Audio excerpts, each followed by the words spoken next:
한동훈 대표는 오늘 대통령과의 회동에서 나빠지고 있는 민심과 여론 상황, 이에 따른 과감한 변화와 쇄신의 필요성, 두 번째 김 여사 이슈 해소와 관련해 앞서 밝힌 세 가지 방안, 즉 대통령실 인적 쇄신, 대외 활동 중단, 의혹 사항들 설명 및 해소, 그리고 특별감찰관 임명의 진행 필요성, 세 번째 여야 의정협의체의 조속한 출범 필요성을 말씀드렸습니다. 제가 대통령 답변이나 반응을 말씀드리는 것은 적절치 않은 것 같아요. 용산에 취재하시는 게 맞을 것 같습니다. 저렇게 나오고 뭐 없었어요. 어떤 얘기가 나. 그래서 기자들이 가만히 있습니까? 밤새 걸쳐서 오늘 오전까지 수많은 기자들이 당과 용산을 취재합니다. 그래서 꽤 많은 내용들이 상세히 나왔습니다. 화면 보겠습니다. 그래서 첫 번째인데요. 한동훈 대표가 이렇게 얘기한 걸로 알려지죠.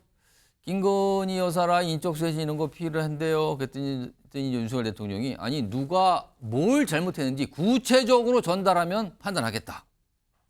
그다음에 김건희 여사 공개활동 자제 중단 이거 필요성이 있는데요. 앞서는 3대 요구 중에 하나잖아요. 그래서 이미 자제 중이다. 아내도 많이 힘들어하고 있다. 그다음에 어떤 여러 가지 의혹에 대해서 진상규명 협조 해소 이런 얘기도 있었잖아요. 그거에 대해서 이미 일부 의혹은 검찰 조사 진행 중이다. 이런 얘기들이 오갔다고 언론의 취재를 통해서 지금 나온 거예요. 하나 더 보겠습니다. 특히 이 라인 문제에 대해서 한동훈 대표가 이렇게 얘기했다 그래요. 이른바 이제 7인에 이렇게 꼽혔잖아요. 근데 여길 포함해서 한 명을 더 추가해서 8명 얘기를 꺼냈다 이렇게 나와요. 8명에 대해서 이름을 구체적으로 거론하면서 구체적인 사례까지 들어가면서 문제점을 지적했다는 거예요. 근데 윤석열 대통령은 인적 쇄신은 내가 판단 안 해서 할 문제. 한 대표 나를 잘 알지 않나. 이렇게 반응이 나왔다. 8명이 한동훈 대표의 입에서 등장을 했다는 겁니다. 오늘 이와 관련해서요. 한동훈 대표가 아니라 윤석열 대표와 가깝다고 알려진 분들 여러 가지 반응이 있었는데 그중에 한 분의 반응이 나왔습니다. 들어보시죠. 한 대표 요구 사항이 그래도 많이 수용된 것이 아닌가 저는 그렇게 평가를 하고요. 우선 여사 문제 같은 경우에는 일단 대통령께서 두고 봐라. 안 하겠다. 하지 않겠다는 그런 취지로 얘기한 거 아니겠습니까? 그래서 그 부분은 아마 여사도 그런 생각을 갖고 있을 것이고 아마 국민의 여론이 어떤지 아마 잘 파악하고 있을 거니까 그 부분은 잘 해결될 것 같고. 최수영 평론가. 한동훈 대표가 8명을 거론을 하면서 구체 사례가 들어가면서 아니 이거 이런 문제가 좀 있는데요라고 얘기를 했다는 거. 이거 어떻게 좀 봐야 됩니까? 한동훈 지금 대표가 과거 예. 법무장관을 했었잖아요. 예. 법무장관이 겸직하는 게 뭡니까? 인사검증팀을 운영하잖아요. 예. 자, 많은 사람들이 잊고 계시겠지만 그렇죠. 인사검증팀을 법무부 장관이 법무부에서 해서 운영을 한 겁니다. 예, 운영하죠. 사실상 최고 책임자였다는 얘기예요. 그 최고 책임자를 한 1년 반, 2년 가까이 하다가 지금 정치권에 입문하지 않았습니까? 그 한동훈 대표가 인적 라인에 대한 쇄신을 요구한 겁니다. 자, 그렇다면은 대통령께서는 뭘 구체적으로 전달해야 내가 좀 인적 쇄신하겠다는데 이미 그 자체가 저는 구체적이라고 보는 거예요. 그러니까 최소한 시중에 떠도는 얘기만 가지고 지금 한 대표가 얘기하지는 않았을 것으로 보고 또 얘기가 그랬잖아요. 선제적 조치를 해야 된다. 우리가 왜 정치는 이게 옳다 그르다의 사실의 영역이 아니라 인식의 영역, 즉 국민이 어떻게 바라보고 이해하느냐의 영역이기 때문에 예. 이 문제에 대해서는 대통령께서 아니 어떻게 구체적으로 사실관계가 적시하면 내가 조치하겠다. 또 이 얘기는 저는 이 답에 대해서 회피한 거라고 사실 생각합니다. 그리고 두 번째, 대통령 영부인의 그 자제, 활동 자제는 저는 이거는 좀 답이 됐다고 봐요. 다만 앞으로 국빈 방문이라든가 이런 뭐다음에 어디 가서 투표하는 행위 이런 것까지 대외 활동까지 포함시키면 안 되잖아요. 그러니까 저는 사실은 한동훈 대표가 제일 중요하게 얘기한 건 이제 이 두 가지였던 것 같은데 하나는 정도 수락한 것 같고 하나는 대통령께서 이거는 한동훈 대표가 알고도 얘기한 건데 모르쇠로 좀 약간 이렇게 조금 둘러간 것은 저는 이거는 조금 답이 아니었던 것 같습니다. 그래서 어쨌든 한동훈 대표는 제가 보기에는 앞으로도 계속적으로 이 문제에 대한 것을 할 것 같은데 어찌되었건 그 지금 불거지고 있는 명태균 씨에 대해서도 대통령께서는 선을 일단 그었습니다. 나는 연락을 끊었지만 아내가 연락한 것 같았는데 이 문제는 계속 좀 도화선이 될 것 같아서 요건 또 지켜봐야 될 것 같아요. 정치인 부의장 어제 한동훈 대표가 뭐 8명 얘기를 했다는데 그중에 한 명으로 꼽히는 인물이 어제 사실은 그 면담장 주변에 있을 때 얼굴이 좀 사진에 나왔었거든요. 근데 그 인물까지 포함해서 뭐 얘기를 했다고 그래요. 그냥 굉장히 구체적으로 그럼 거론한 거라고 봐야 됩니까?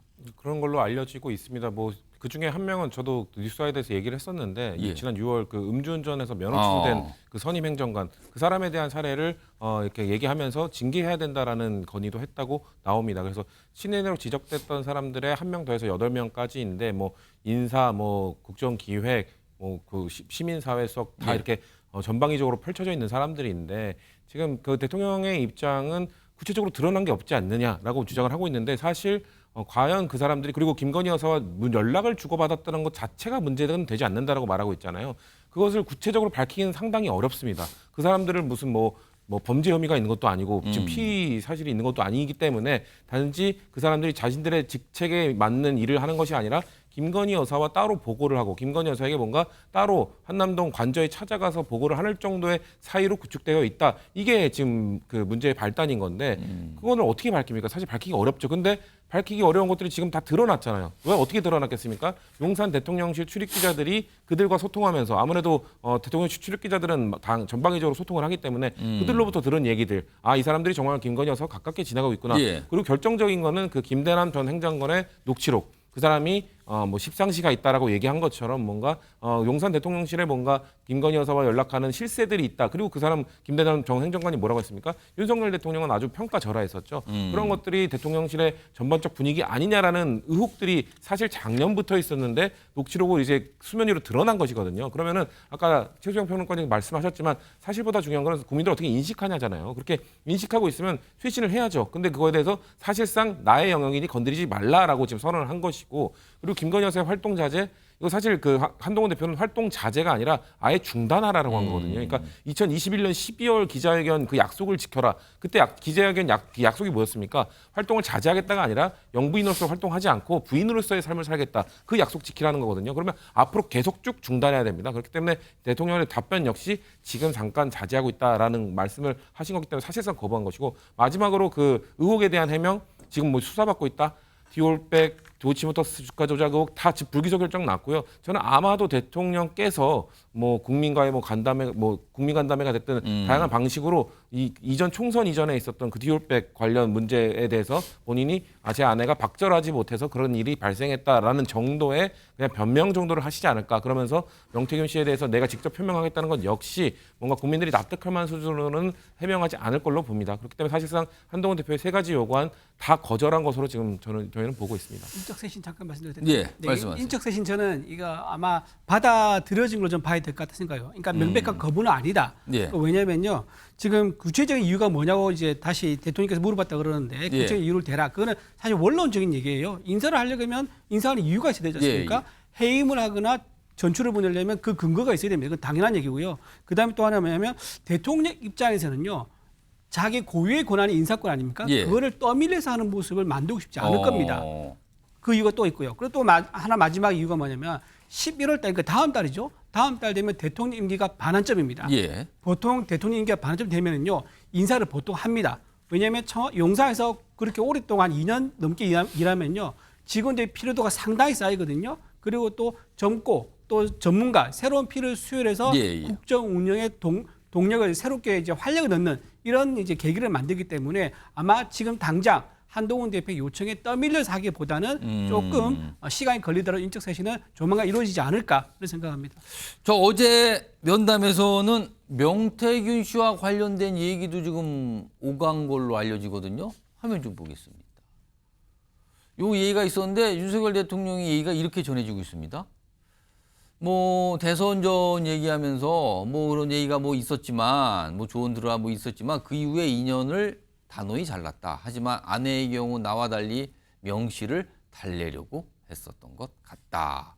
어떻게 보면은 명태균 씨와 관련된 윤석열 대통령의 어떤 입장이 사실상 처음 나왔다고 볼 수도 있거든요. 어제 저 자리를 통해서.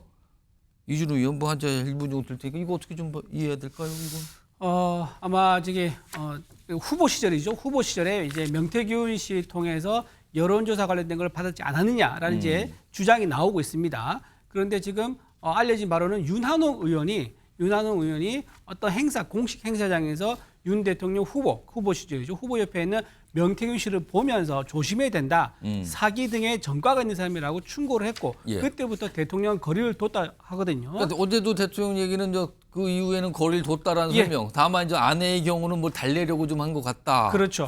오. 네. 아내 이제 김 여사 입장에서는 이제 선거를 도와주겠다고 찾아온 사람들에 대해서 이제 문전 박대해서 돌려보내면은 이게 적으로 돌아올 수 있지 않습니까? 선거에는 이기는 것이 최종 목표인데 이기기 위해서 찾아온 사람들을 돌려보낼 때 마음 상하게 할 수 없는 거거든요. 그래서 아마 자기 오빠와 싸우고 헤어졌고 갈등이 있었는데 그 상황에서 달래기를 계속 했었던 것 같고 그러면서 조금 인연이 이어졌던 게 아닌가 그렇게 좀 보여집니다. 어제 이제 그 상황을 굉장히 짧게만 나오는데 아니 구체적이긴 하지만 저런 입장이 나왔다고 알려져요. 사실상 윤석열 대통령의 첫 설명일 수도 있을 것 같은 저렇게 보도 취재를 통해서 나온 내용들이에요.